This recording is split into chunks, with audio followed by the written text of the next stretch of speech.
Bienvenidos a Entre Línea con William Herrera.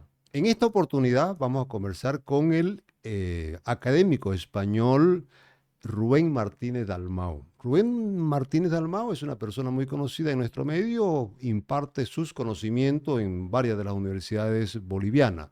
Rubén Martínez también conoce mucho de Bolivia, lo único que le falta conocer creo es el Beni, pero todo lo demás conoce, ha estado en Bolivia muchas veces, ha incluso apoyado, ha prestado sus servicios como consultor en la Asamblea Constituyente. ¿De qué vamos a hablar? Un tema novedosísimo que tiene que ver con los derechos de la naturaleza. Un tema que honestamente en Bolivia yo apostaría que todavía no lo hemos abordado como debe ser abordado y aprovechando su estadía de Rubén Martínez, pues lo he invitado para que hablemos de este tema y por lo tanto comenzamos preguntándole a Rubén, Rubén, ¿cuánto hemos avanzado en este reconocimiento de los derechos de la naturaleza? Bueno, querido William, en primer lugar, muchas gracias por la invitación aquí a tu programa para hablar de un tema que a mí me parece trascendental, que es el reconocimiento de la Posiblemente sea el tema naturaleza del siglo como XXI. sujeto de derechos. Claro, es decir, hoy en día, date cuenta, yo, por ejemplo, estoy dirigiendo 7 tesis doctorales ahora mismo sobre el reconocimiento de la naturaleza como sujeto de derechos. Wow. Tenemos una gran publicación en revistas de las más importantes, libros, está habiendo todo un movimiento de reflexión y de creación doctrinal, dogmática, sobre el concepto de la naturaleza como sujeto de Esto derecho. supone sin duda un cambio de paradigma total. Bueno, por lo menos sí es un avance en los cambios de paradigma en el derecho, ¿no? Es verdad que, digamos, el reconocimiento de sujetos de derecho más allá de las personas hace mucho tiempo que se da y, por ejemplo, todos reconocemos, por poner algún ejemplo, en derecho civil, como una sociedad puede ser considerada una persona jurídica o una universidad. Es decir, que hay muchos conceptos que ya existen en el derecho. Oh, Lo ya que es existía mucho realmente tiempo. que existían y que se construyeron en su época. Lo que hoy en día supone una novedad es que sea la naturaleza la que sea reconocida como sujeto de derechos. ¿Y por qué supone una novedad? En primer lugar, porque está claro que significa un cambio en la ética del derecho.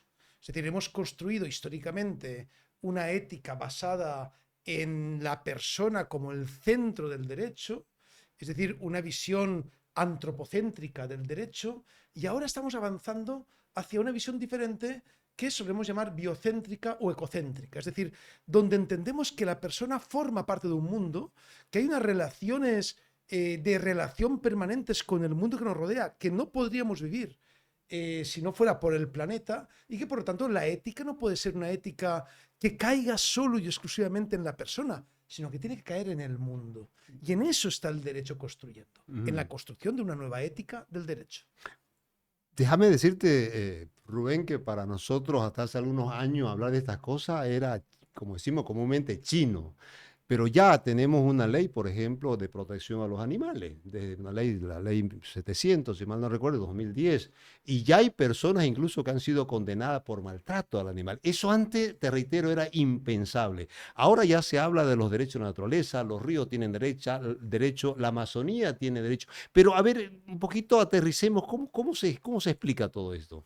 Bueno, la explicación se debe sobre todo a la necesidad de entender que la naturaleza puede ser protegida desde el derecho, pero no como un objeto, Si no que sujeto. son los pensamientos clásicos sobre el derecho al medio ambiente, sino efectivamente como un sujeto.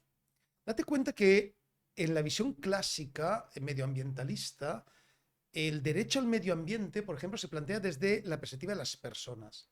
¿Quién tiene derecho al medio ambiente? Las personas, a utilizar la naturaleza, ¿no? Date cuenta que, por ejemplo, en constituciones como la española se habla del disfrute de la naturaleza. Es decir, es como si la naturaleza estuviese a nuestra disposición para nuestro placer. Como si fuera Entonces, de nuestra propiedad cuando somos apenas administradores. efectivamente, como si fuera de tu propiedad. Y no es así. Mientras que una visión ecocéntrica lo que plantea ya es un cambio en la óptica, en el enfoque, al decir que un río es sujeto de derechos. Pongamos el caso que además conozco bien porque estuve haciendo trabajo de campo ya del río Atrato en En Colombia, Colombia. ¿no? En el Chocó. Chocó es un departamento de los más pobres de Colombia o empobrecidos. es un departamento afro, es un departamento pacífico, no, forma parte de la periferia colombiana. Y es un departamento que ha estado, una región históricamente abandonada. Y el río Atrato, que es todavía la columna vertebral de ese departamento, de la cultura, la forma de vida, de la nutrición, las aguas, el regadío, ese río es un río que estaba totalmente desperdiciado, contaminado por la minería ilegal, los vertidos, y en una fantástica sentencia de la Corte Constitucional colombiana, la Corte Constitucional dijo, este río tiene derechos, señoras y señores, tiene derecho a vivir. El río, El río tiene el derecho a vivir. como río. Entonces, usted no puede estar vertiendo sus Desechos. contaminantes.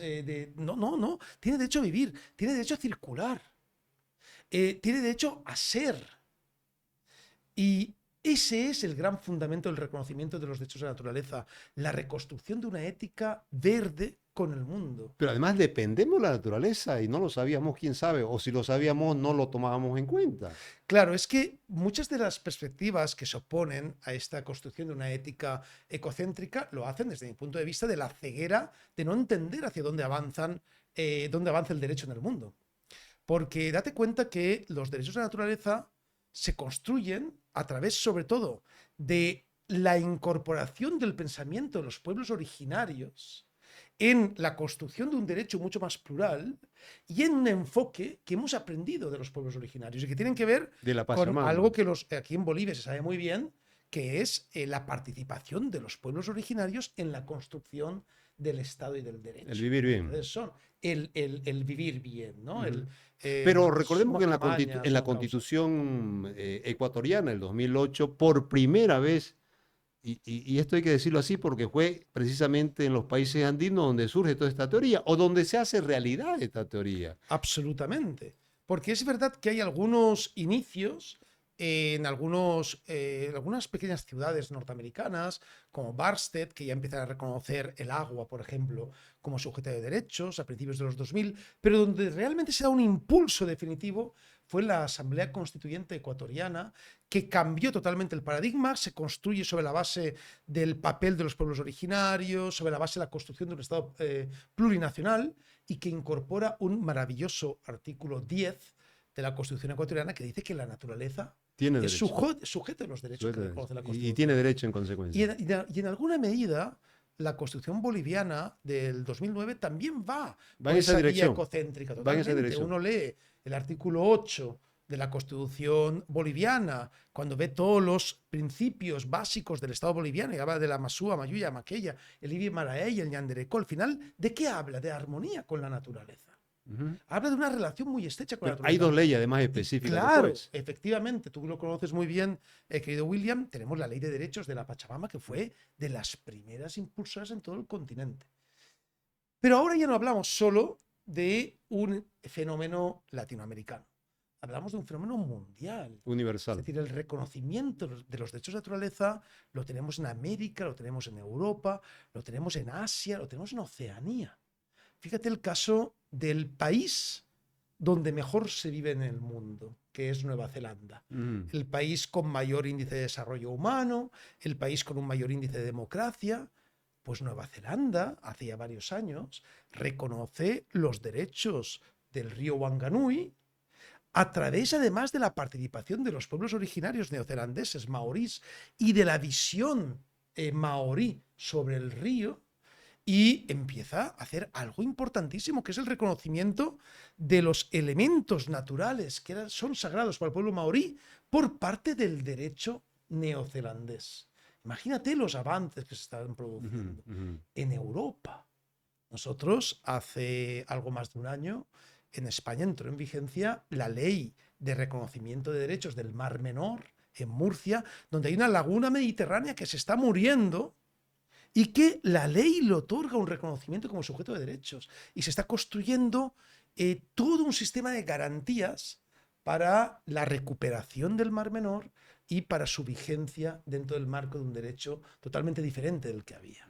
Por tanto, estamos en la vanguardia de lo que se está construyendo en el mundo. Ya. Y en Bolivia, tú sabes la realidad boliviana. ¿Cómo ves este movimiento pro derecho de la naturaleza? Bueno, claramente Bolivia es un estado que a partir de la Constitución de 2009 y todo lo que implicó esa Constitución, ha tenido unos procesos de transformación de enorme importancia, de enorme calado. Es decir, las cosas no se ven igual en Bolivia ahora que se veían en una situación previa a la Constitución. Y entre otras cosas, todos los temas verdes, ecológicos, de sostenibilidad, ahora mismo están mucho más a flor de piel. Tú le preguntas a tus alumnas y a tus alumnos qué les interesa, y lo que les interesa realmente es ver el mundo en el que van a vivir, el mundo en el que van a respirar, cuál es el agua que van a beber, cómo van a poder estar en consonancia con la naturaleza.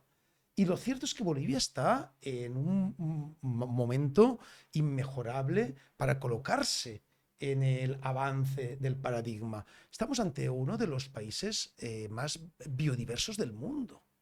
Estamos ante un país que tiene elementos naturales allá donde vayas. Fíjate ahora mismo Santa Cruz, la puerta de la Amazonía, la selva, el verdor. Todo eso es exactamente lo que se quiere trasladar y conservar en el reconocimiento de los derechos de la naturaleza. Finalmente, proteger para poder gozarlo después también. Porque Ya, claro, si se daña la naturaleza, nos estamos dañando a nosotros Date mismos. cuenta que, por supuesto, que el verbo proteger está ahí, pero es una visión también, ya cuando se construye el concepto medioambientalista en los años 70, ya ahí está la protección. Aquí estamos hablando de proteger, por supuesto, pero estamos hablando de ir más allá. Estamos hablando de converger. Estamos hablando de entender que el desarrollismo no puede ser contrario a la construcción del mundo que queremos, del mundo, de un mundo verde, de un mundo ecológico. Estamos hablando de que muchas veces habrá que claudicar en algunas de las cuestiones que estamos habituados a hacer, porque hay que entender que hay un reconocimiento de los derechos de los animales, de los ríos, de las plantas, de los árboles. Entonces, no es simplemente que la carretera va a pasar por aquí, por tanto hay que talar árboles centenarios. No, la ponderación tiene que ser una ponderación mucho más cercana a la necesidad ecocéntrica, ¿no? Date cuenta lo que pasa en Ecuador, que desde la Constitución del 2008 ha habido un montón de sentencias de varios tribunales hablando de los derechos naturales. Date cuenta, por ejemplo, el último caso, bueno, uno de los últimos casos, el caso de las concesiones mineras que el gobierno de Ecuador entrega para poder aplicarlas a un bosque protector, que es el bosque protector Los Cedros, ¿no? Entonces, ante el paradigma de la protección, simplemente la empresa hubiera llegado, hubiera construido su minera y hubiera dicho, bueno, yo protejo esto, pero aquí es donde voy a excavar y voy a acabar con la montaña.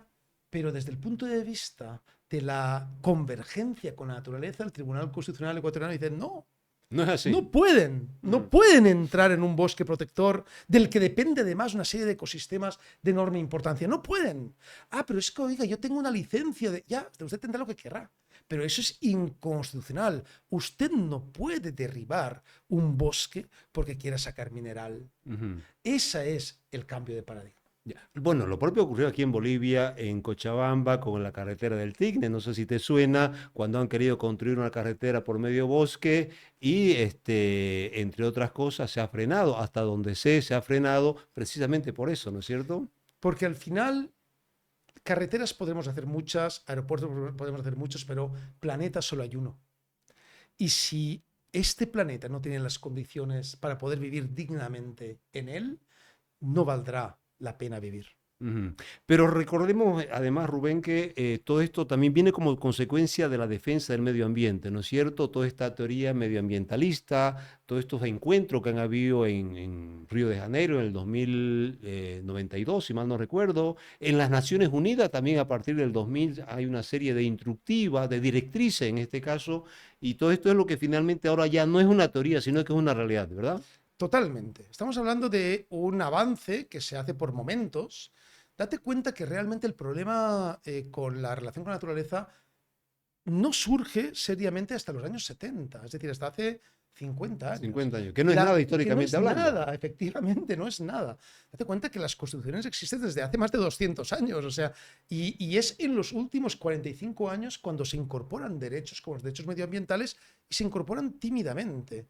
Entonces, en 1972, que tú y yo ya habíamos nacido, querido William, en 1972 apareció la primera tímida declaración de Naciones Unidas sobre la necesidad de proteger algo que fue la famosa conferencia de Estocolmo, que se coloca en todos los lugares como el inicio, digamos, de las políticas medioambientalistas por parte de Naciones Unidas. Hoy en día, Naciones Unidas está a la vanguardia de la búsqueda de esa relación con el mundo verde. Y Entre ellos, el calentamiento global y todo este en la lucha fenómeno. contra el calentamiento global, la lucha, por supuesto, a favor del mantenimiento de las humedades, las lluvias, todo aquello que da vida a la tierra. Entonces, date cuenta que ahora, por ejemplo, y hace varios años que a propuesta de Bolivia se creó en Naciones Unidas el programa Armonía con la Naturaleza. El programa Armonía con la Naturaleza ya no es tímido. El programa Armonía con la Naturaleza ya es una necesidad clara de ir hacia políticas ecocéntricas y es un mandato de Naciones Unidas. En Europa estamos igual. En Europa, antes de la pandemia, se aprobó el llamado el nuevo Pacto Verde, el European New Green Deal, que quiere o se propone que en 2050 Europa sea el primer continente del mundo descarbonizado. Es decir, en 2050 ya no va a poder circular ningún coche que tenga un sistema de carbono para su funcionamiento. Es decir, todo va a tener que ser coches eléctricos, van a tener que ser medios públicos de transporte eléctricos. Es decir, y a partir de dentro de nada, de dentro de unos años, no se van a poder fabricar más coches de carbono. Y todo eso va de la mano, por ejemplo, de las energías solares. Es decir, ahora mismo hay una verdadera las energías limpias ofensiva, claro, que no están creando huellas de carbono para su generación, ¿no? Pensemos, por ejemplo, ahora mismo, yo, por ejemplo, en España, la empresa que me suministra la electricidad a mi casa es 100% energía limpia. Wow. Y hacia ahí vamos, estimado William. Esa es la ruta crítica, no hay otra. Hacia ahí vamos, porque la alternativa es acabar con el mundo en el que vivimos. Ya nos estamos cargando. Date cuenta la aridez de las tierras. Date cuenta, ahora mismo, para hablar de mi país, en Cataluña hay una sequía como no se había conocido nunca. Están pensando en llevar agua en contenedores por el mar para que la gente pueda beber. Wow. O sea, estamos hablando de unos niveles de erosión de la tierra, del clima, como nunca habíamos vivido. Hoy, el lago Popó aquí en Bolivia se secó. El lago Titicaca ha bajado su nivel de agua. ¿Te das cuenta lo que significa eso? El Mediterráneo es una olla de calor. Wow. Estamos perdiendo agua permanentemente y estamos calentando, los peces están muriendo y todo eso hay que revertirlo antes de que sea tarde. Y los derechos de naturaleza lo que quieren es darle un impulso ya no solo normativo, sino también ético. No se trata de que hagamos la norma porque veamos que está peligrando nuestra presencia en la Tierra. Se trata de que hagamos la norma porque creemos en una ética verde, ecológica, que realmente nos relaciona con el sistema vida, que es lo que hace que estemos presentes aquí. La pregunta parece obvia, Rubén, ¿por qué hemos demorado tanto en esto? Si podíamos haberlo abordado antes. Pues seguramente no porque los científicos no nos lo están diciendo desde hace mucho tiempo, seguramente en primer lugar porque no hemos escuchado muchas veces aquellos grupos que tenían propuestas alternativas. Por ejemplo, cuando tú hablas sobre los derechos de la naturaleza con pueblos originarios, es algo que ellos entienden perfectamente, porque han vivido así. Entonces, hemos tardado mucho tiempo. O hemos subestimado los grupos. Por supuesto, eso por supuesto. Es decir, la creación de hegemonías del derecho, basadas sobre todo en la construcción occidental del concepto de derecho, ha hecho que todo lo que venga desde posiciones alternativas se subestime. No, ¿qué me van a explicar a mí un pueblo amazónico sobre lo que es el derecho si yo he estudiado en Harvard o yo he estudiado en Freiburg? No, mire, te va a explicar cuando mucho. Ellos tienen siglos de existencia y por de cultura. Supuesto. Y de cultura. Y que además ellos están viviendo de manera sostenible, tú no. Entonces, claro que hemos tardado mucho. Esto supone una revisión, obviamente una revisión, pero entre otras cosas, diría yo, ir a la cosmovisión, en este caso, de los pueblos indígenas. Ellos tienen mucho que enseñarnos a nosotros. Nosotros no tenemos nada que Absolutamente. enseñarle a ellos, digo yo. Claro, bueno, siempre habrá algún intercambio de conocimientos, pero desde luego, es decir, aprender a vivir en sostenibilidad, en armonía con la naturaleza, aprender a entender que la relación con los animales, con los árboles, con la Pachamama, no puede ser una relación de explotación, tiene que ser una relación de permanente respeto. Eso aquí en Bolivia, además, se sabe incluso simbólicamente las ofrendas a la Pachamama, por ejemplo, ¿no? Mm. Esa relación de respeto que yo tengo, por ejemplo, he visto en muchos lugares en Oceanía. Yo acabo de llegar de Indonesia y en Indonesia, por ejemplo, en Bali, yo he visto una relación con la madre tierra muy parecida a la que hay en Bolivia o la que hay en la selva amazónica brasileña o colombiana. Es decir, una relación de respeto.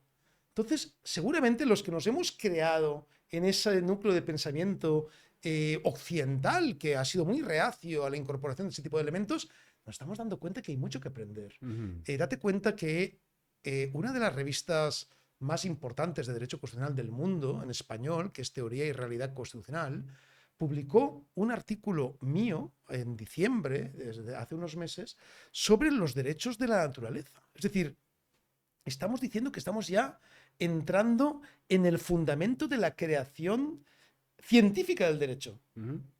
Y eso implica que muchas cosas están cambiando. Pero esto también supone, sin duda, Rubén, un cambio de paradigma, un cambio cultural, una batalla cultural, diría yo, ¿o no? Por supuesto. Cuando la cultura es el comportamiento. Entonces, claro que tiene que haber una batalla cultural a favor, por ejemplo, de la reutilización de los insumos, a favor de la separación de la basura, a favor de la búsqueda de ciudades donde se pueda crear un ambiente mucho más natural. Yo, por ejemplo, te lo digo claramente, una ciudad como Santa Cruz. ¿Tú crees que una ciudad como Santa Cruz se puede permitir que sea tan difícil caminar por la calle?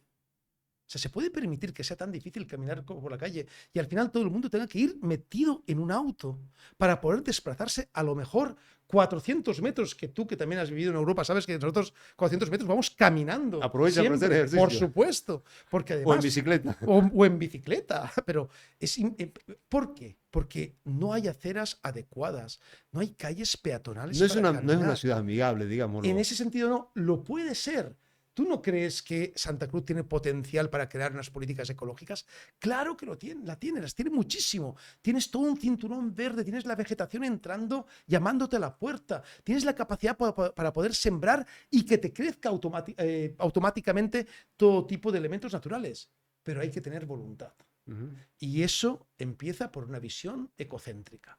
Hay que entender que tenemos que vivir en ciudades donde culturalmente nos adaptemos a esa forma ecológica de vivir. Tenemos que cambiar nuestra forma de vida. De eso se trata, De Damián. eso se trata. Te agradezco, Rubén, muy amable, el diálogo ha sido muy interesante. Y recordemos que no somos propietarios, sino administradores del medio ambiente y por lo tanto deberíamos cuidarlo como se debe cuidar un tesoro que quién sabe puede ser en cualquier momento desaparecer o hay uno a saber. Totalmente. Y recordemos algo muy importante. Somos parte del planeta Tierra. Y al final, si algo le ocurre al planeta Tierra, los últimos que vamos a sobrevivir vamos a ser nosotros. El planeta Tierra ha vivido miles de millones de años y nosotros somos un accidente en En su medio de vida. todo aquello. Entonces, posiblemente los que más en riesgo estén, si no cambian su forma de ser, es el ser humano. Nosotros mismos. Gracias, Rubén.